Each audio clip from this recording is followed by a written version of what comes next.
Boa tarde, gente. Bem-vindos a esta primeira conversa do Páginas Entreabertas, atendendo a que na semana passada foi a nossa conversa número 0, de teste. Esta então é a primeira conversa com o nosso convidado externo, Frederico Burnet, de São Luís, da UEMA, arquiteto, professor da Universidade Estadual do Maranhão. Coordenou recentemente o livro Arquitetura como Resistência, Autoprodução de Moradia Popular no Maranhão, e vai estar aqui hoje conversando com Silke Kapp, no Páginas Entreabertas do Canteiros da Utopia, sobre o tema Como Pesquisar Temas Inexistentes. Eu vou então chamar a Silke e o Fred para conversarem entre si, e vou sair. Bem-vindos a... Olá. Tudo bem? Muito que bom bem. Que você está aqui, Fred. Bom, eu agradeço, também queria agradecer o convite, né, a oportunidade de conversar sobre um livro tão interessante, tão supressivo, né, tão cheio de ensinamentos e vinculações que ele faz. E por isso eu fiz um pouco assim, você me deu essa liberdade, né, de colocar o tema no que seria a nossa conversa. E o que me chamou muita atenção foi a maneira como, a partir de um assunto muito conhecido, né, as utopias, né, você constrói, né, uma narrativa da arquitetura, da construção, do fazer arquitetura. Então, eu queria concentrar a nossa conversa um pouco nisso, né? E aí eu já começo lhe fazendo essa pergunta, né? Como foi gestada essa ideia, né? Das utopias e essa relação com arquitetura e construção? Então, Fred, obrigada por vir, viu? Por aceitar nosso convite, um grande prazer mesmo.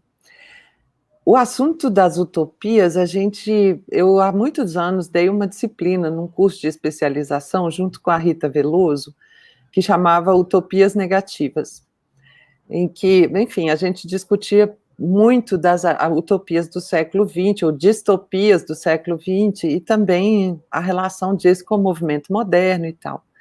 E desde então, acho que isso não ficou um pouco na minha cabeça, assim, né, tinha um certo interesse pelo assunto. Aí, quando, em 2014, teve uma conferência na Inglaterra, eu acho que talvez a chamada tenha sido até em 2013 ainda, e eu escrevi um resumo para essa conferência. Sabe quando a gente escreve um resumo de um artigo que não está escrito ainda? Então, eu achei, enfim, eu fiquei, nossa, seria legal pensar isso. Eu não sei de onde a ideia apareceu, mas era quase uma brincadeira, assim. Acho que a própria conferência, chamada da conferência, inspirou um pouco a isso. Essa conferência se chamou Industries of Architecture, né? Quer dizer, as industriosidades da arquitetura, a gente poderia pensar, e era de pessoas, organizadores que eu já conhecia, então já tinha conversado um pouco e tudo. Aí, beleza. Em agosto, a conferência foi em novembro. Em agosto, a gente foi para a Alemanha, né, pós-doutorado, ficamos lá em Berlim, e eu pensei, agora que eu estou aqui, com tempo, tranquilidade, muitas fontes disponíveis, eu poderia escrever sobre isso para a tal da conferência, que seria em novembro, com um pouco mais de tempo, sabe? E pensei, isso pode dar um livrinho. Eu escrevo de agosto a novembro, um texto um pouco maior, pode dar um livrinho. E acabou que eu fiquei agarrada no assunto, porque você vai descobrindo novas coisas, né? Aí deu um livrinho de 400 páginas. Né, e tem cheias, né? Ficou enorme mesmo, assim. Não. Perto do que do que era no início. Mas acabou que eu escrevi esse artigo para lá também, e, enfim, mas ao mesmo tempo continuei escrevendo o livro e fiquei agarrada nele nisso durante esse ano, sabe? Então foi assim, mas na verdade o assunto foi se construindo na medida que eu fui avançando, sabe? Certo. Mas, assim, tem uma trama, né, vamos dizer assim, no livro, que costura as utopias, né, que você coloca bem no prefácio, que é justamente como é que se construiu essa utopia, que papel teve, o que papel teria, né, na construção dessa sociedade, a produção do espaço, né? Isso um pouco foi costurado. Isso também estava no resumo, isso também estava pensado, ou isso foi surgindo a partir do processo, né? Do método, vamos dizer assim, né? Porque, assim, na verdade, o que eu queria? Eu queria que a gente tomasse esse exemplo seu, que é um exemplo que foge a paradigmas, a temas emergentes em arquitetura, né, ou coisas assim, e tivesse essa capacidade, né, essa sensibilidade de encontrar espaços de análise e discussão, né? Olha, o assunto em si, assim, como as utopias teriam sido construídas, de fato, materialmente, assim, é engraçado falar de fato de uma coisa que é fictícia, né?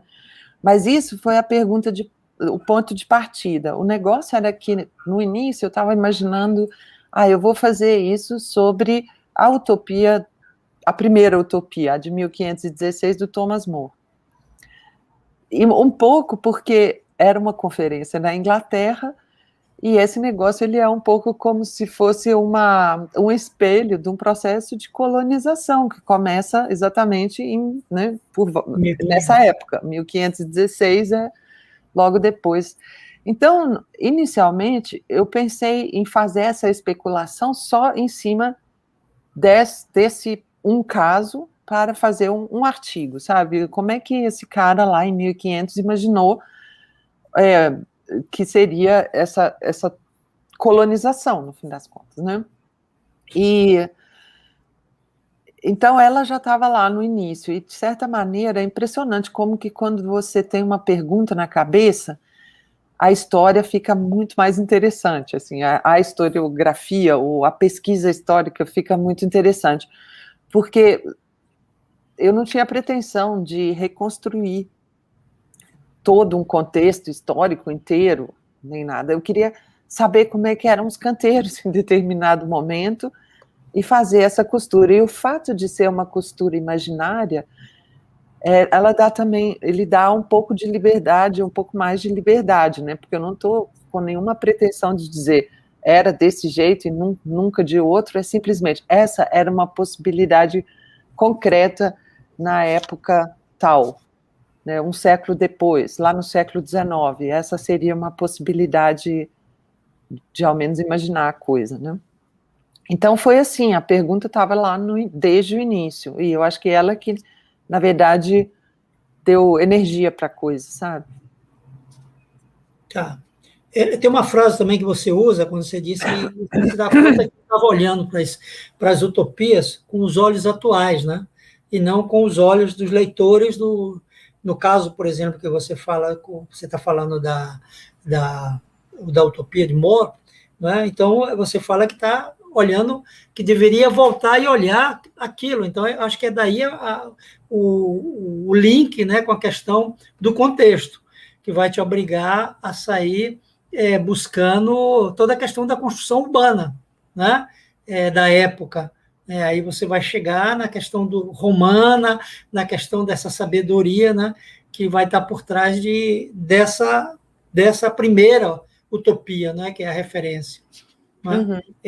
Então, eu acho que isso aí, eu acho que quando você fecha a utopia, esse estudo do 16, né, do século XVI, você praticamente define um método, né, das seguintes.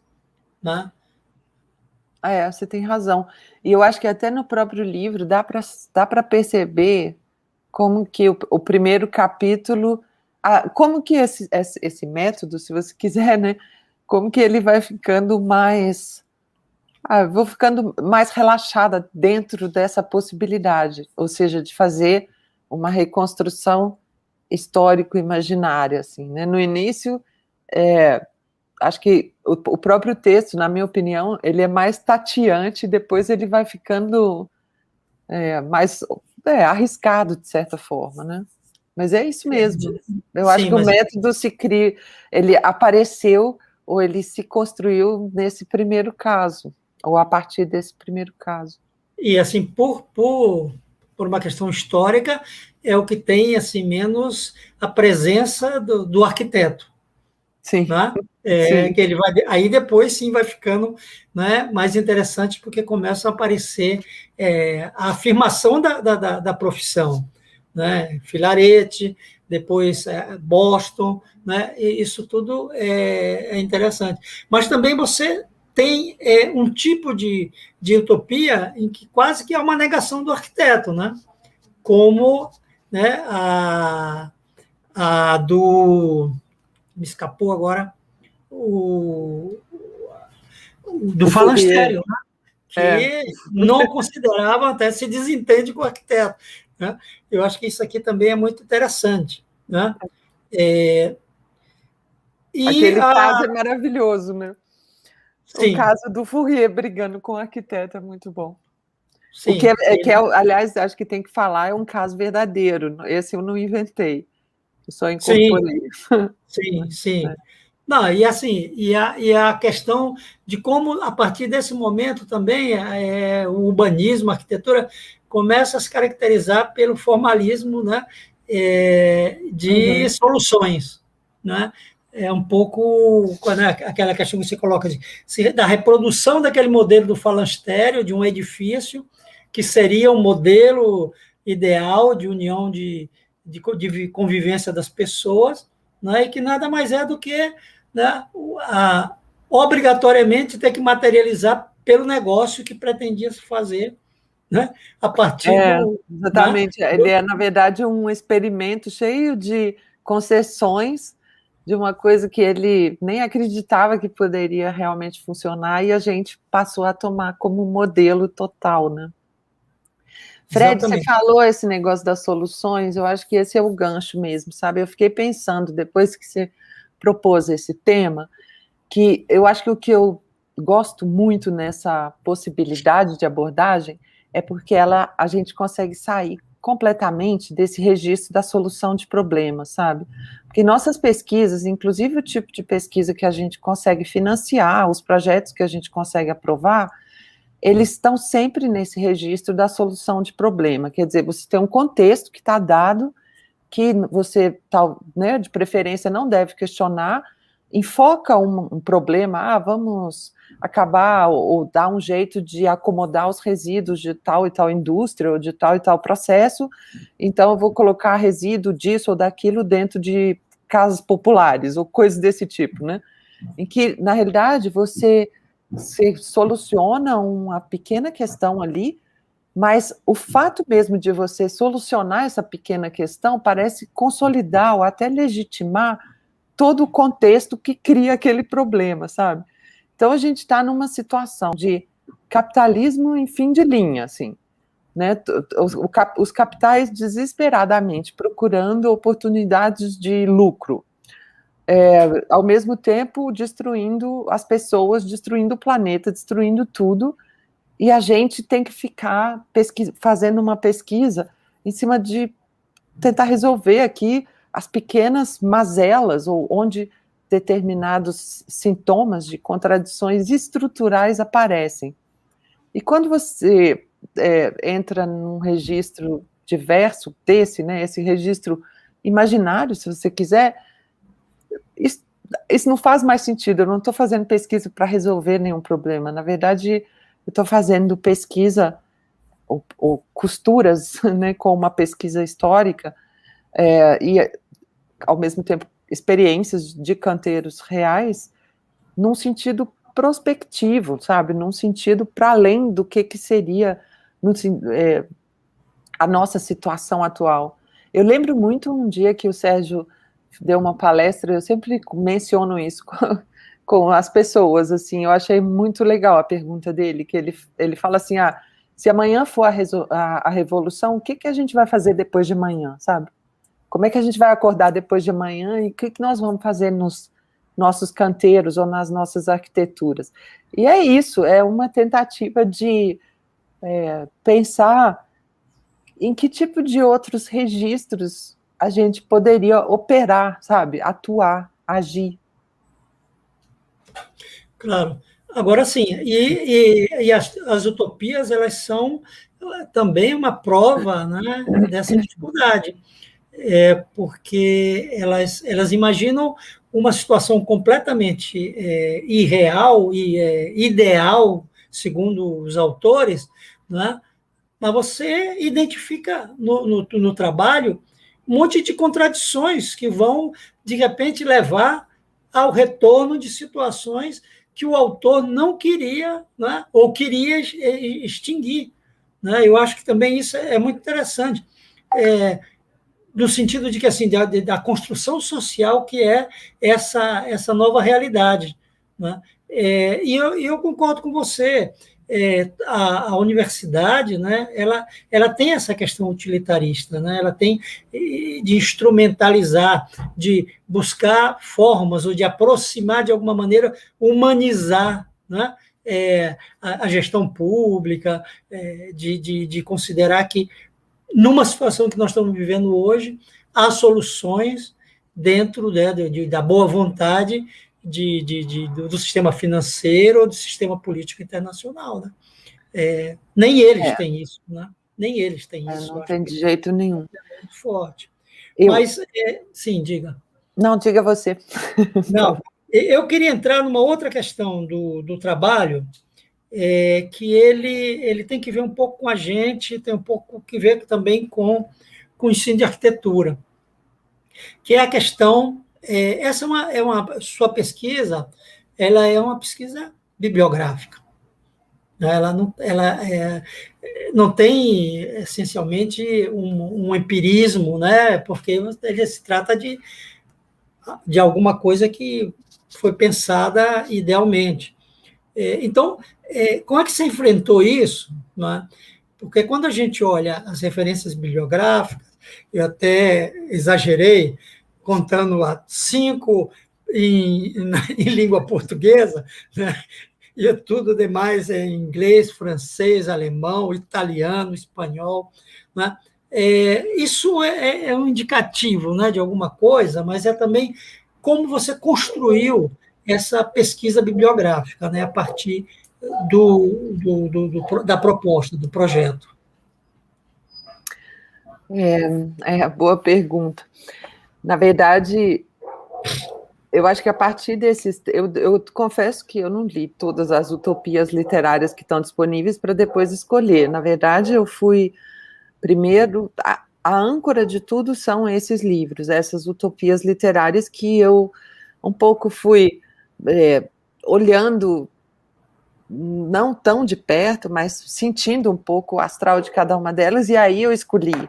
Então, teve algumas, por exemplo, eu cogitei em escrever sobre e acabei deixando de lado. Assim, eu tenho algum material guardado ainda, porque eu achei que para o assunto dos canteiros e da própria articulação da profissão, que você já tinha mencionado, né, Fred? Aquilo não ia render tanto, sabe? E às vezes também pelo próprio momento. Mas pode ter, eu posso ter deixado de lado alguma coisa. E depois, a partir disso, eu fui, na verdade, achando bibliografia sobre os buracos do que eu queria, sabe? É claro que tem uma bibliografia básica, que é o próprio Marx e Sérgio Ferro. Isso está muito claro, acho que está até dito na introdução. E particularmente o caso do Sérgio, ele não está citado a todo momento, mas assim, essa mudança de olhar, né, em vez de olhar como usuário ou efeitos da arquitetura ou do urbanismo sobre seus usuários, olhar para a produção disso, essa guinada que eu acho que é absolutamente fundamental e que a gente deve, né, nós estamos tentando consolidar nesse campo de estudos de produção, em vez de fazer estudos de recepção, né, como a teoria da arquitetura no século XX fez quase que o tempo todo. Então essa bibliografia básica, desculpa, do Marx do próprio Sérgio Ferro, e o resto, em grande parte, foi tentando achar gente que escreve sobre determinados assuntos que estão em discussão em determinados momentos. É claro que, bom, não sou tão nova, né, Fred? Você sabe disso, então tinha muita coisa que eu tinha lido antes e que eu sabia que, olha, esse assunto dá um link interessante e tal, acabei incorporando, mas teve muita coisa também, principalmente artigos científicos mais específicos, sabe? Sei lá, artigo de alguém sobre a construção na cidade tal, na época tal, que eu simplesmente eu achei procurando por aquele assunto, procurando bem desse jeito acadêmico quem que escreve sobre isso.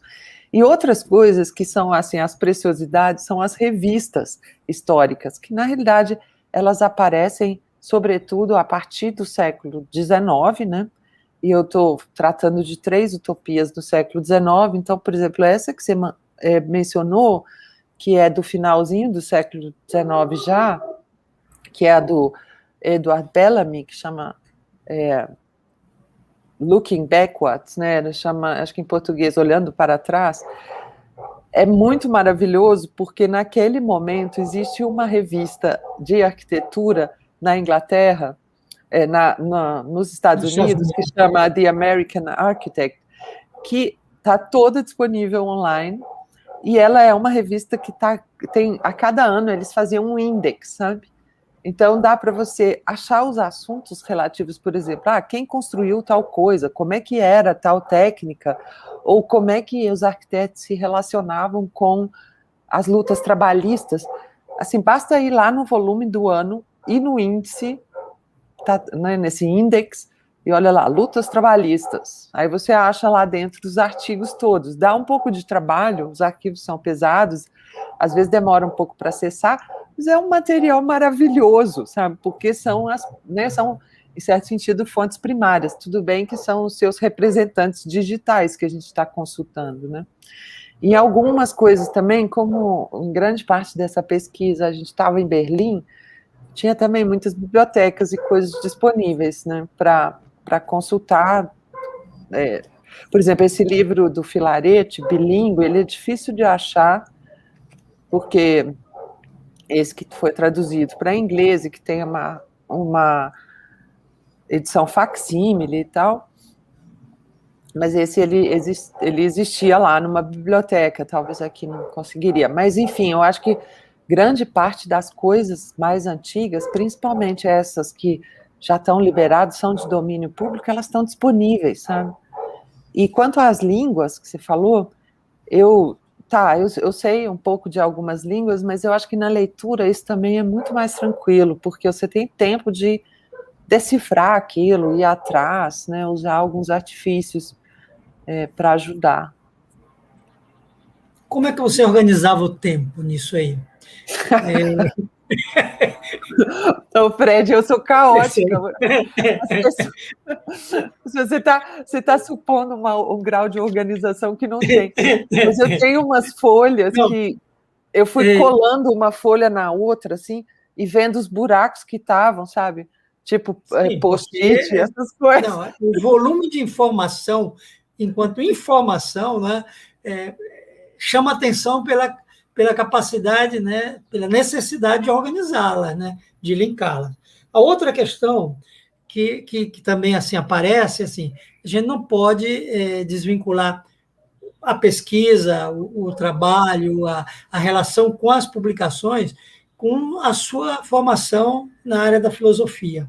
Né? Então, aí eu pergunto, como é que isso, né, interfere, né, porque é comum, né, nos seus textos, né, você sempre está, seus artigos, você sempre está com uma referência, né, à filosofia para iniciar uma discussão ou para localizar uma discussão. Né? Então, eu penso que isso também é um aspecto.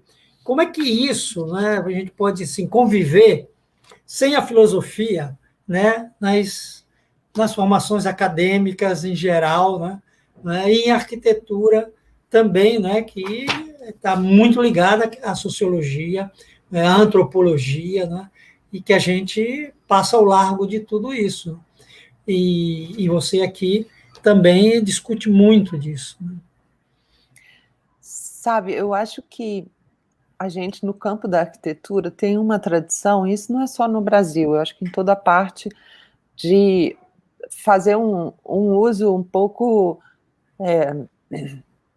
decorativo da filosofia. Então, os arquitetos recorrem a alguns textos, alguns poucos textos e algumas citações, às vezes, né, certas, sei lá, uma palestra que alguém deu, fica famosa e aquilo é citado, e as pessoas, inclusive, se dizem adeptos de tal filósofo e tudo isso. Eu não tenho nenhum problema com o fato das pessoas usarem a filosofia de um jeito mais anárquico e não ficarem lá sendo professorais em relação a isso. Mas o que eu acho que às vezes é ruim é que falta paciência para ler o livro todo e entender a argumentação dentro de um contexto um pouco mais amplo e, ao mesmo tempo, um pouco mais ancorado em conversas anteriores. Então, assim, eu só fico pensando, leiam livros, sabe? Porque os livros são muito bons para isso. Você entra imediatamente numa espécie de conversa ou até da sedução dos livros, né? Quando eu comecei a estudar filosofia, eu me convencia de todas as coisas, sabe? Assim, então lia um filósofo, nossa, esse cara tem razão. É isso mesmo, é assim que o mundo é. Aí você lê a próxima pessoa e fala tudo diferente. Não, realmente, isso aqui, eles são muito... É um tipo de conversa muito convincente, e às vezes difícil, mas muitas vezes também relativamente fácil, ou mais fácil do que às vezes se supõe, sabe? Então, por exemplo, eu estou vendo que agora muito mais gente do que há 10 anos ou 15 está lendo Marx, sistematicamente. E Marx, principalmente assim, um texto como o volume 1 do Capital, ou mesmo coisas que são manuscritos, ou coisas que são escritos políticos, ou de manifestos, ou coisas até de ocasião, escritos de jornal, eles são perfeitamente compreensíveis. E tudo bem que você não consiga, na primeira leitura, fazer todos os links com a filosofia hegeliana, com todos os antecedentes a que o Marx se refere, mas não, é possível compreender aquilo de uma maneira não mistificada, não cifrada, desde que as pessoas tenham pique para isso, e esse negócio de fazer grupos de estudo, conversar e tal, acho perfeito. Filosofia não é uma coisa para ser disciplina acadêmica especializada. Filosofia é uma coisa para as pessoas todas compartilharem, né? Então, eu acho que nesse sentido, não só a filosofia, como sociologia, enfim, tem vários outros campos que a gente, etnografia e tudo, mas então, assim, para mim foi ótimo ter um pouco um mapeamento na cabeça do que são determinadas linhas básicas, mas isso não significa que outra pessoa que não tenha feito pós-graduação na filosofia não possa entrar nesse tipo de conversa, de jeito nenhum. Claro. Mais uma pergunta, porque eu acho que Joana, a qualquer momento, vai nos interromper aqui. Como você vê esse trabalho, esse livro, com relação ao curso de arquitetura, aos cursos de arquitetura, ao ensino de arquitetura no Brasil hoje, principalmente? E que projeto, você tem projetos para ele nesse sentido? Olha, nossas escolas, elas são estruturadas com muitos compartimentos, né, com muitas separações, muitas divisões, igual os próprios canteiros nossos são, né? Isso aqui da responsabilidade de fulano, esse do outro, a interação, ela sempre se faz às custas das próprias pessoas, sabe? Assim, na verdade, você tem que se mobilizar, você tem que sair da zona de conforto para criar algum tipo de link entre disciplinas, entre campos, entre departamentos. Fala-se muito em horizontalidade, mas os sistemas a que a gente está submetido dentro da academia, na verdade, não favorecem isso, inclusive os sistemas de avaliação, né? Então, assim, eu acho sempre que esse tipo de iniciativa depende muito de conseguir juntar pessoas interessadas no assunto, sabe? Não é uma espécie de receita genérica. Vou construir aqui um currículo que vai fazer ligações. Se as pessoas não tiverem a fim de fazer essas ligações, elas não vão acontecer. Vai virar só mais um entrave burocrático. Uma utopia, mais uma utopia acadêmica. E na prática, um negócio que você vai ter que ficar lá cumprindo uma burocracia, sabe? Igual a participação popular, quando ela se torna burocracia dentro das instituições, e você tem que fazer lá aquele esforço para levar algumas pessoas para uma reunião, tirar umas fotos e assinar uma ata.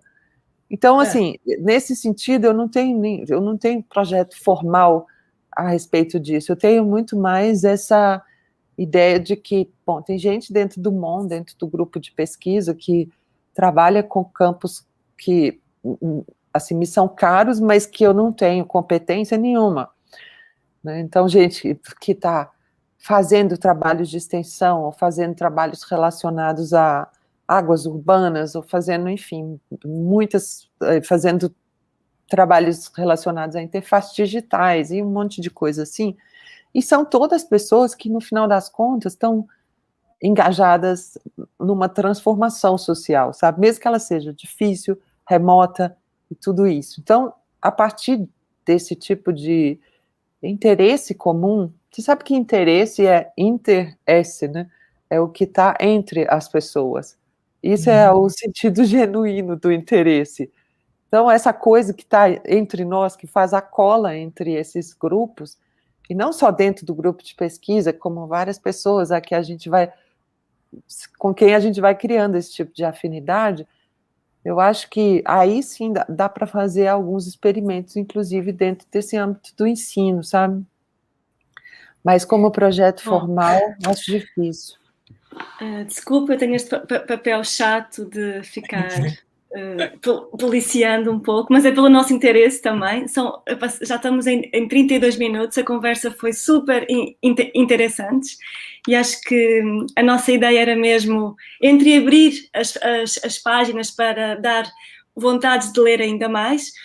Eu gostaria só, Silke, de lançar aqui uma questão que nos fizeram.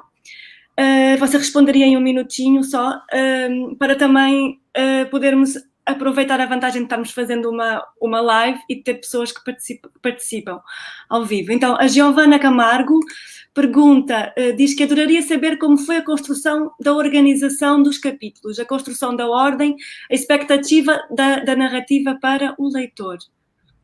Se eu falasse um pouquinho sobre isso, a Giovana. Ei, Giovana, obrigada pela pergunta. Obrigada, Giovana. Na verdade, a organização dos capítulos, ela é cronológica, sabe? E é engraçado porque a gente vai se aproximando cada vez mais, apesar do negócio terminar no final do século XIX, quer dizer, um pouco antes do movimento moderno, que no fim das contas instaura o tipo de figura do arquiteto ou da arquiteta, mas muito mais do arquiteto masculino, né? Que a gente está habituado, ou pelo menos nessa figura com que eu fui educada, assim, a narrativa vai chegando cada vez mais próxima de assuntos que nos são absolutamente familiares, sabe? Então tem coisas discutidas no século XIX que a gente poderia pensar assim, nossa, isso foi feito ontem, sabe? Esse cara escreveu isso ontem, não é possível. Então, eu acho que a organização, ela é cronológica, mas exatamente por ser cronológica, ela vai se aproximando cada vez mais, ela vai se afastando desse mundo imaginário e histórico distante de nós e vai chegando cada vez mais perto, até conseguir no último capítulo, fazer um capítulo teórico mesmo, né? Eu acho que a gente mencionou no outro dia, na nossa conversa zero, né, Joana, que tem 6 utopias, mas depois tem um capítulo que é basicamente sobre a teoria do William Morris. Que é mais teórico mesmo e tal, citações lá das coisas dos escritos teóricos dele, e discussões do que isso significa. Mais teórico, mas é um dos que mais prática teve, né, no métier, né? também, né? É isso que é interessante, né? A relação dele com os trabalhadores, a produção, né? Até a gente está combinando uma conversa com o João Marcos sobre esse assunto especificamente, mas eu achei legal, Fred, porque no outro dia você falou comigo, você deixou o tiramisu para o final. É verdade, o William Morris. O tiramisu. O tiramisu. Gente, quero agradecer muito aos dois, e especialmente ao Frederico Burnet, que esteve aqui hoje connosco e que lançou esse tema de como pesquisar coisas inexistentes. Vou também exibir aqui o comentário da Maria Amélia Mel, que felicita a entrevista, cumprimentos à Silke pela obra, ao Fred pela condução. Obrigada, Mel. Beijo. Obrigado. E agradecer a todos que nos escutaram aqui. E lembrar que na próxima semana vamos ter uma conversa com o Marco Heleno Barreto, que lançou o tema O Inferno é o Outro, a propósito da utopia anarquista do Foigny. E esperamos vocês na próxima terça, às 5 horas também, para mais uma live. Obrigada, Fred e Silke. Muito bem, obrigada, gente. Tchau. Bom, valeu. Tchau, gente. Tchau.